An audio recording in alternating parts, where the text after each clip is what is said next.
Every single person watching, doesn't matter what age or race or whatever, we've all experienced this thing where we look at where we are and we say, this is not where I want to be. Like, I expected more out of life than this. Like, I didn't think life was going to turn out this way. I wish I was anywhere else on the planet other than here.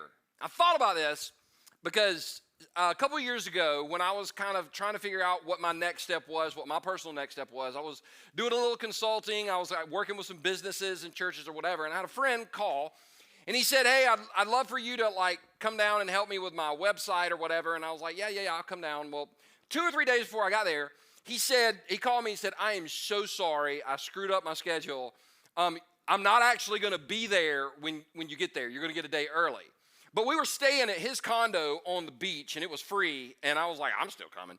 And he was like, yeah. He said, what I'll do is I'll just leave a car for you, because I was going to rent a car. He goes, no, don't rent a car. I'll leave a car for you at the airport. And I said, okay, no problem. Could you let me know what kind of car it's going to be? Because that's important. Because if he was going to leave like a Prius, then I needed to plan an hour to try to get in the thing. And he said, I never will forget this word. He goes, oh, I'm going to leave you my Tesla. Now, up until 7 or 8 years ago, Tesla was the band that opened for Poison when they were on tour for Open Up and Say Ah. Tesla was a hair metal band. And but I found out about this company called Tesla, and you could go on their website and design a car, and every car I designed was more than my first house. And so I was like, I'll never have one. So I'd never driven a Tesla. And he said, have you ever driven a Tesla? And I said, no. And he said, well, it's easy. Just get in the car. So I got in the car. I landed at the airport. But by the way, he said, it's got self-driving mode. You should give it a try. That went in this ear and out the other, which gets weird. I'll explain in just a second. So I got in the car and drove to the condo. I had to Google how do you turn off a Tesla, because I couldn't get the car to turn off. You just put the key in your pocket and walk away, and the car turns off. It's crazy. So anyway, the next day we get in the car and we're driving around, and he asked me, he said, did you try the self-driving mode? And I was like, nah, man, I wasn't. No, I didn't. He said, oh my God, this is so cool. And so he does some little buttons, and the car, the freaking car drives itself, stops at red, and I was not comfortable with this at all. He's on his phone. He's like, hey man, did you see this article? And I'm sweating, I'm nervous, I'm cussing a lot. There's a lot of things going through my mind. And I told him, I was like, hey man, here's the deal. I don't mind driving at all. He goes, no, the car's gonna drive. And I'm like, dude, have you seen the movie Terminator? This is how it all starts. The cars and the phones, they're gonna kill us all. We thought it was funny 30 years ago when it came out, but now we can see it happening. And he said, you're not comfortable with the car driving? I said, not only am I not comfortable with the car driving, I'm not comfortable with you driving. And that's just the thing with me. If I'm going somewhere, I'm gonna drive, thank you very much. Because if I'm in the passenger seat, I do the brake thing. And some of you do it too, especially if you're teaching your kids how to drive. You're just kind of doing the brake thing. I don't like not feeling in control. You ever felt that way? And so when things get out of control, we feel helpless. But then we have trust issues. I have trust issues with self-driving cars. I have trust issues with other people driving. I have trust issues with the government, both sides, Republicans and Democrats. I'm an equal opportunity offender.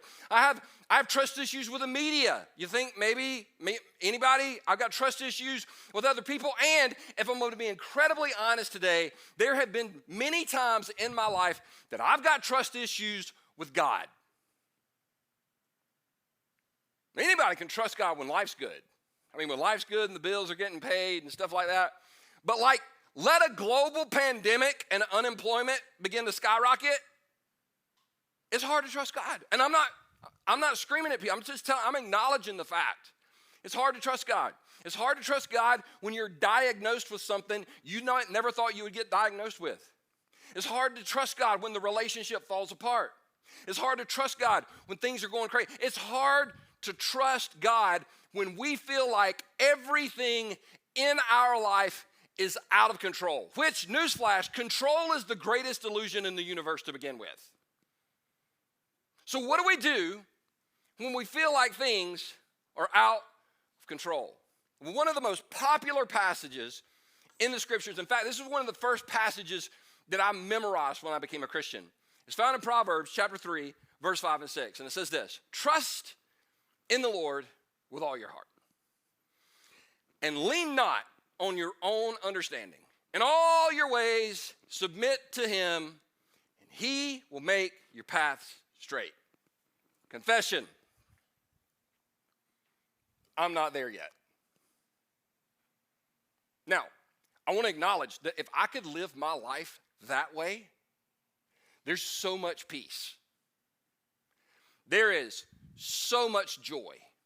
There is so much hope. But I would be willing to bet my last Bible that there's not a person watching this today who's honest that could say, we always trust God with all our heart. Because sometimes stuff happens, reminds us that we're not in control.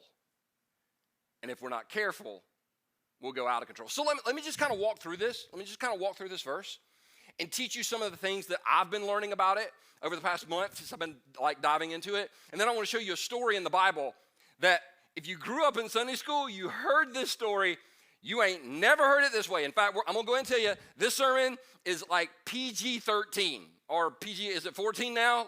So if you got real young kids, now might be a good time to hand them the iPad and send them out of the room, because we're going to talk about some stuff. And once it's just in the Bible. It's just in the Bible. Are you nervous? Good, I'm glad. Trust in the Lord with all your heart.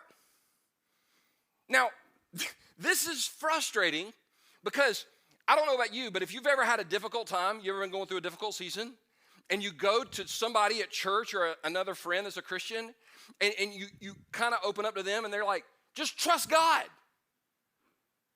Okay. How do you do that? It reminds me honestly of when I played baseball. I played baseball 1 year. It was horrible.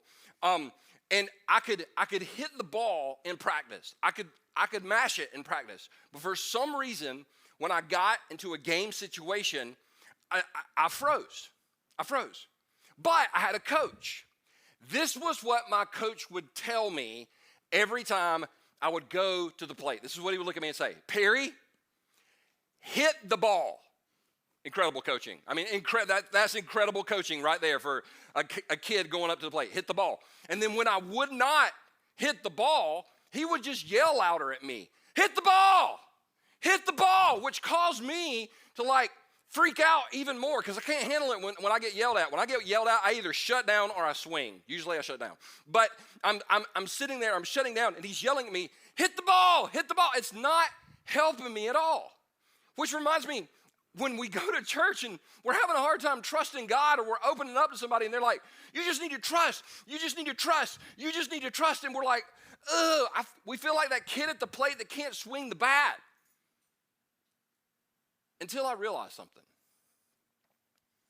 This is not a command. It's an invitation. And there's a big difference between a command and an invitation. This is not God pointing his finger. It's God opening his arms. Big difference. This isn't God saying, trust me. It's God saying, you can trust me with that. Because when we're out of control, he's still in control. And the invitation is for anyone watching. You don't even have to be a Christian to apply this principle. God is inviting us, that area of our life that we think is completely out of control and we're helpless. God is going, you know what? Why don't you just trust me with that? When we do it, literally our worry, our anxiety, all that stuff begins to disappear.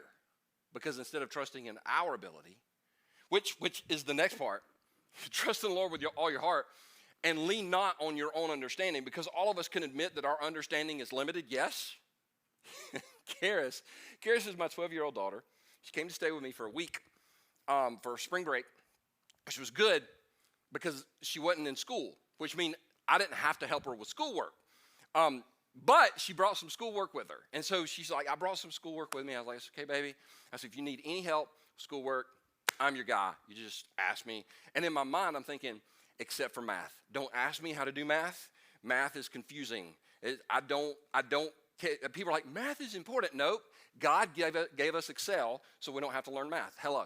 So one day I'm in the kitchen and she said, Daddy, can you help me out? And I was like, yeah, baby, I got you. And I walked over. She's on the couch. She's got her pencil.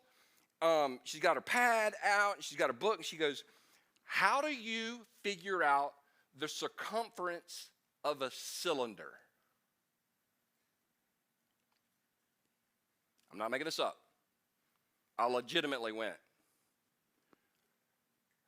Alexa, how do you figure out the circumference? And she's like, Daddy, you can't do that. You can't do that. I'm like, I can too. That's why listen, Alexa and Siri are my best friends. We're going to figure this out. And she was like, no, I can't do that. I'm cheating. I'm like, baby, technically I'm cheating. Blame it on me. I can take it, right? I've been accused of everything else. So I can handle the cheating accusation. But it just reminded me that I have limited understanding, because at the end of the day, all of us have been in a situation, and when we're in that situation, we're like, how did I get here? This is not where I wanted to be. If we can't understand how we got there, how in the world do we think we can figure out how to get out on our own? That's why God is going, hey, trust in me, because you don't have to figure this out. You don't have to figure this out. Trust in me and let me lead you through this. In fact, that's the next part of this verse. He said, in all your ways, submit to him. And at the end of the day, that's not always fun, like submitting to God. But can we all agree that sometimes rules are given, or people tell us things that we might not like to hear, but they're good for us? I was born in 1971. And in the 70s and early 80s, people that wore their seatbelts were weird. Seriously. Only hippies and weird people wore seatbelts. My dad cut them out of the car. He did. Your dad too. Your grandpa cut them out of the car. So when the seatbelt law was passed, I was not happy about it. I wasn't. I was like, I ain't wearing it. And then I bought a car that for a while they had the car that just automatically put the seatbelt on you. I'm like, oh, dear God. So here we go. But you know what? I'm really glad that law's around, because I've got friends that a seatbelt saved their life. And so at the end of the day, even though we might not like what we're supposed to do, God puts things in life in place not to restrict us, but protect us. God's going, hey, if you would just trust me with that, because listen, if we are in a place that we do not want to be, we didn't follow Jesus there. But Jesus said, if you'll trust me and not try to figure this out and just do what I show you to do, this is his promise, and this is a good promise. And I'll make your path straight. Now, all of us want that last part. I want my path to be straight every day. But when the Bible says, the writer of Proverbs says, he'll make our path straight, it's that whole, I'll give you immeasurably more than all you could ever ask or imagine. But in order to have a straight path where we don't live in this state of confusion and fear and worry, anxiety and doubt, well, we got an invitation just to trust in God. Not a command. Invitation. Not try to figure it out. God, I'm going to give this area to you. Because, listen, the area of our life that is the most out of control is most likely the area of our life that we're not fully submitting to God. I'll say it again. The area of our life that is most out of control is most likely the area of life that needs to be most submitted to God. And then the promise is, God's promise is that I will make your path straight.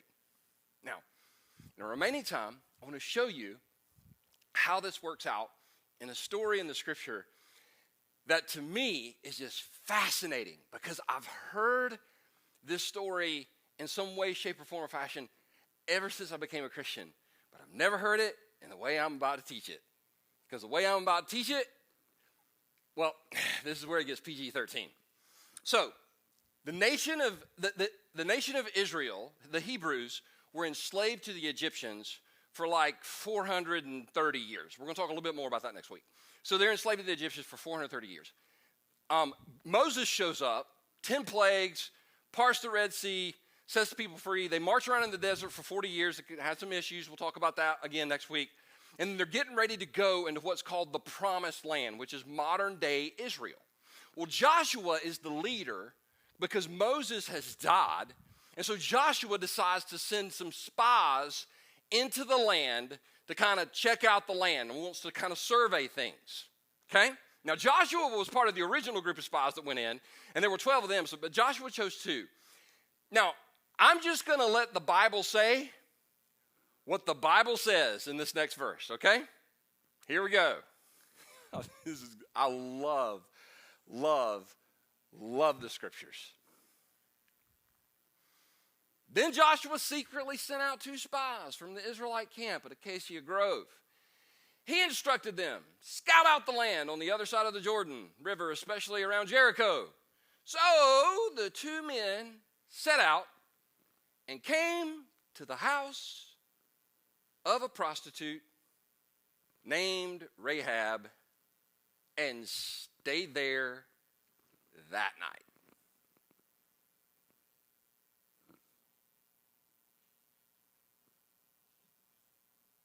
You ever see that on the Feltboard Sunday School thing? Anybody clip art? Anybody think that's weird? Nobody ever talked about that. I mean, 2 guys on an out-of-town business trip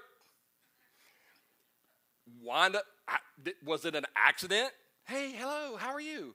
What do you do? Oh, you're a hoe. I mean, like how does that conversation break down?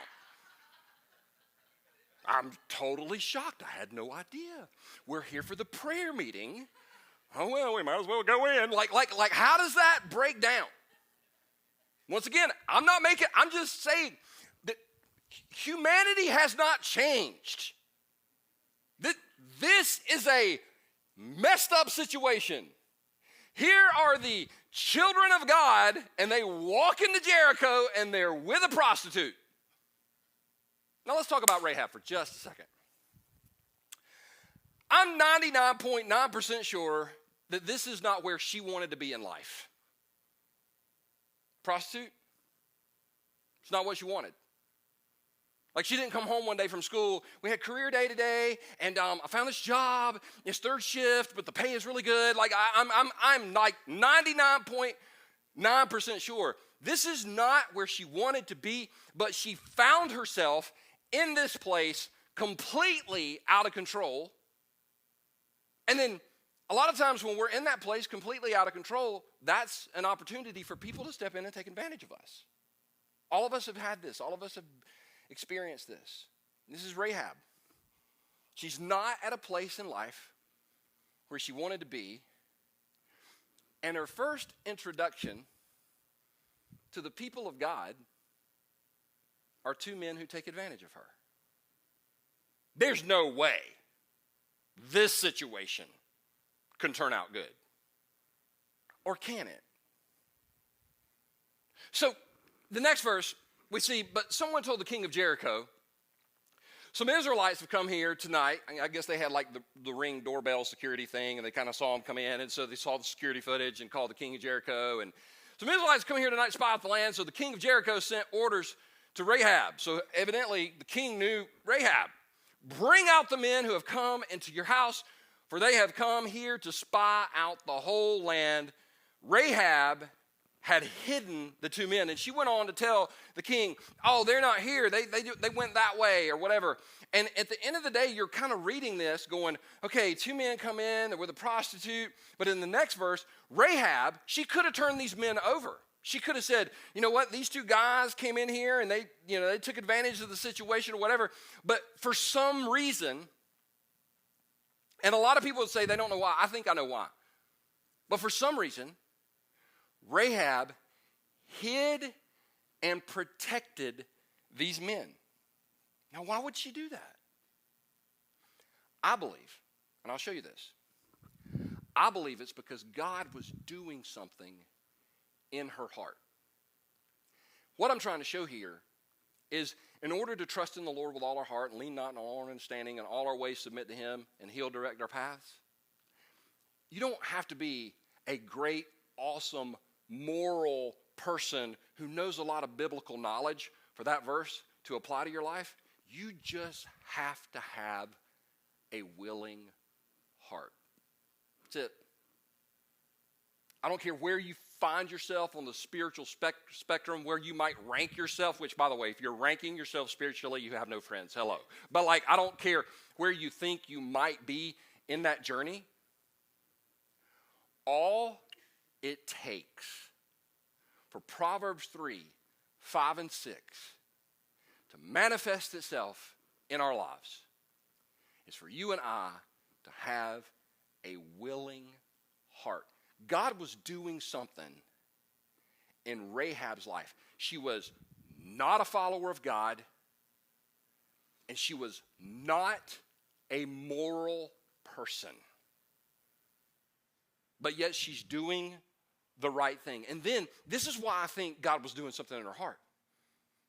Because she goes and has a conversation with the spies, and she tells them, before the spies went to sleep that night, Rahab went up on the roof to talk with them. I know the Lord has given you this land, she told them. We are all afraid of you. Everyone in the land is living in terror. For we have heard how the Lord made a dry path for you through the Red Sea when you left Egypt. And we know what you did to Sihon and Og, the two Amorite kings east of the Jordan River, whose people you completely destroyed. No wonder our hearts have melted in fear. No one has the courage to fight after hearing such things. For the Lord your God is the supreme God of the heavens above and the earth below. She had a working, she was vaguely aware of who God was. Because the spies could have gone off and, oh my, is that all you know about God? Is that it? Did you not hear about the 10 plagues? There were 10 plagues. There were frogs and gnats and locusts and cows died and hail fell from, like Hail, not Hell, but like hail fell from the sky. It was crazy. 10 plagues. And then did you know, and there are 10 commandments. And by the way, 10 commandments and 10 plagues, and 10 represents the number of authority. So anytime you see the number 10, it represents authority. And there's 12 tribes of Israel, and there's 12 tribes, and 12 means faith. And so there's faith and authority. And so don't you know anything, woman? Get to a Bible study. They could have gone off, but you know what? Here we see a woman, she doesn't know that much about God. But what she does know, she's like, I know he's awesome. This is a woman right here that's modeling. Listen, I'm not at a place I want to be in life. I don't know that much. But here's what I do know. I'm willing to trust him. I'm willing to trust him. This is her opening up. And then watch what the spies tell her. This is their plan. Before they left, the men told her, we will be bound by the oath we have taken only if you follow these instructions. In other words, they said, okay. Everybody in the city is going to die. Like everybody. Like we're killing everybody. Like everybody. Cows, chickens, sheep, everything goes. But they said, we'll keep you and your family alive. This was their plan. When we come into the land, you must leave this scarlet rope hanging from the window through which you let us down. And all your family members, your father, mother, brothers, and all your relatives must be here inside the house. Okay, hold on. Your plan to rescue me is to take a scarlet rope and hang it out the window. Yep. Okay. Why don't you just take me with you now? Like, we could just go now, and that way I don't have to worry about it then. No. Scarlet rope. Okay. Why don't you, like, go back to your people? Why don't y'all send a SEAL team in to get us, right? Like somebody, they got the like night vision goggles, they can kind of get us out of here. Nope, scarlet rope out the window. I mean, can we be honest? This isn't the rescue plan that I want to hear if I'm Rahab. But you know what she decided to do? Trust in the Lord with all her heart. She left the scarlet rope out the window. She did exactly what she was told to do. And she didn't lean into her own understanding, because if she would have been like, okay, we all need to climb down this rope. Like, this doesn't make sense. In all her ways, she submitted to him. And in this, I'm just going to make the argument that that the prostitution ceased. Here, you can't really say that. Well, if you're a prostitute and your father and your mother and your brothers and the rest of the relatives show up in your house, that's going to limit your business opportunity. Just throwing that out there as a guess. In all her ways, she submitted to him. So what did God do in the life of Rahab? A woman who was in a place where she didn't want to be. Life was completely out of control. She obviously wasn't where she needed to be in her relationship with God. In fact, she barely knew about him, but she had this thing called a willing heart. So the children of Israel marched into the nation of Israel. They marched around Jericho once a day for 6 days, and Rahab's probably sitting there watching, going, is this going to work? Is this going to work? Is this going to work? Because we've all taken a step of faith, and in that step of faith, we've worried, is this going to work? Is this going to work? And finally, the walls came down, and the Israelites are coming into the city, and Joshua, in Joshua 6, talks to the two spies that went in Joshua 2, and he says this. Meanwhile, Joshua said to the two spies, keep your promise. Go to the prostitute's house. Do you love how he didn't even name her? It's just, she's got a label. Let me stop. Anybody out there dealing with a label? Like, people don't even call you by your name. People call you by your sin. This isn't even in my notes, but I just feel led to stop right here. You are not what people call you. You are who God calls you to be. I've heard it said before, and it's so true. People they know you by your name, but they call you by your sin. God knows your sin, but he calls you by your name. Don't let anyone that hasn't given their life for you put a label on you. This works out. I'm going to show you in just a second.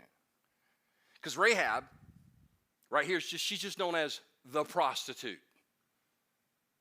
So go get the prostitute, bring out her along with her family. The men who had been spies went in and brought out Rahab, her father, mother, brothers, and all the other relatives who were with her. They moved her whole family to a safe place near the camp of Israel. And this is where a lot of people would go, that's awesome. She trusted in the Lord with all her heart. And she didn't lean on her own understanding. And all her ways she submitted to God. And she wound up in a safe place. Oh my gosh, that is so amazing. But did you know that God actually had greater plans for this woman named Rahab? This woman that society had written off? This person that wasn't leading the moral charge of her city, but she had a willing heart. What could God do with someone who just had an open and willing heart to whatever he wanted to do?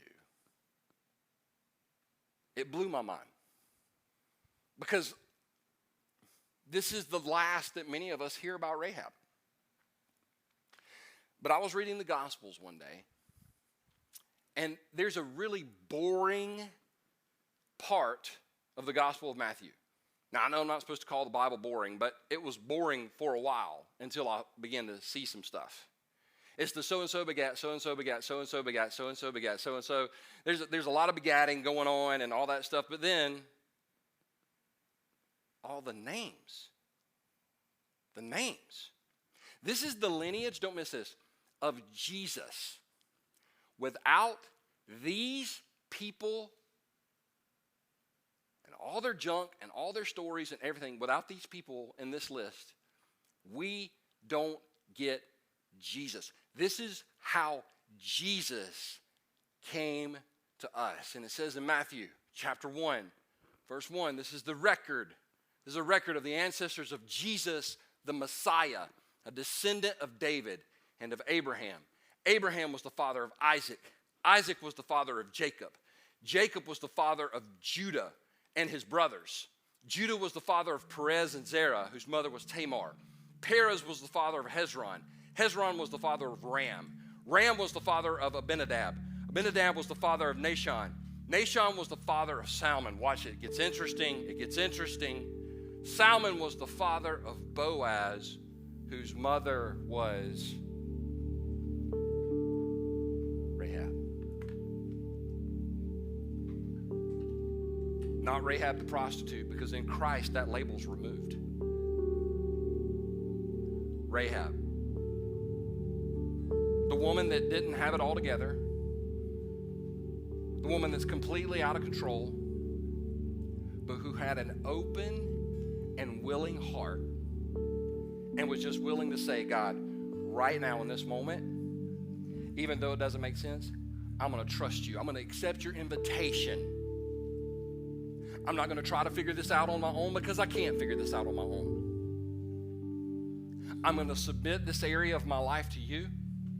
And what did God do for Rahab?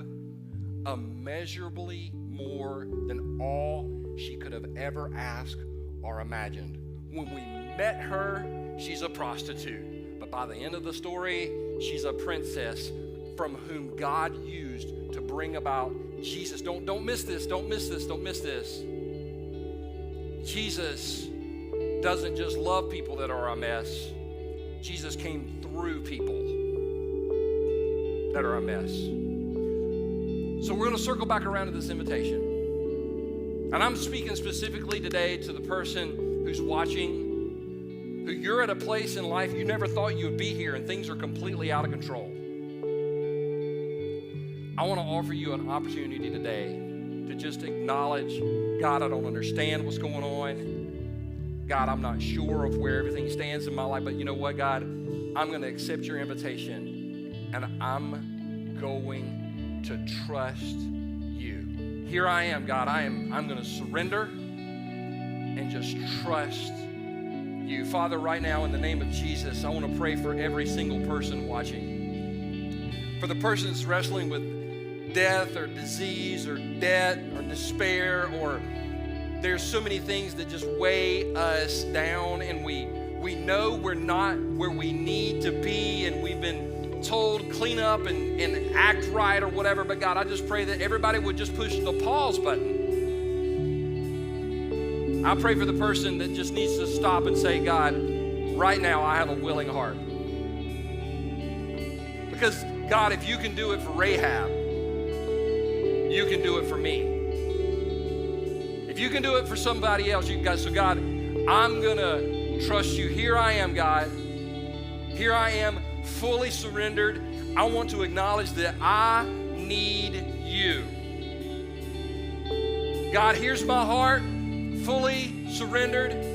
I need you. Here I am, God, right now.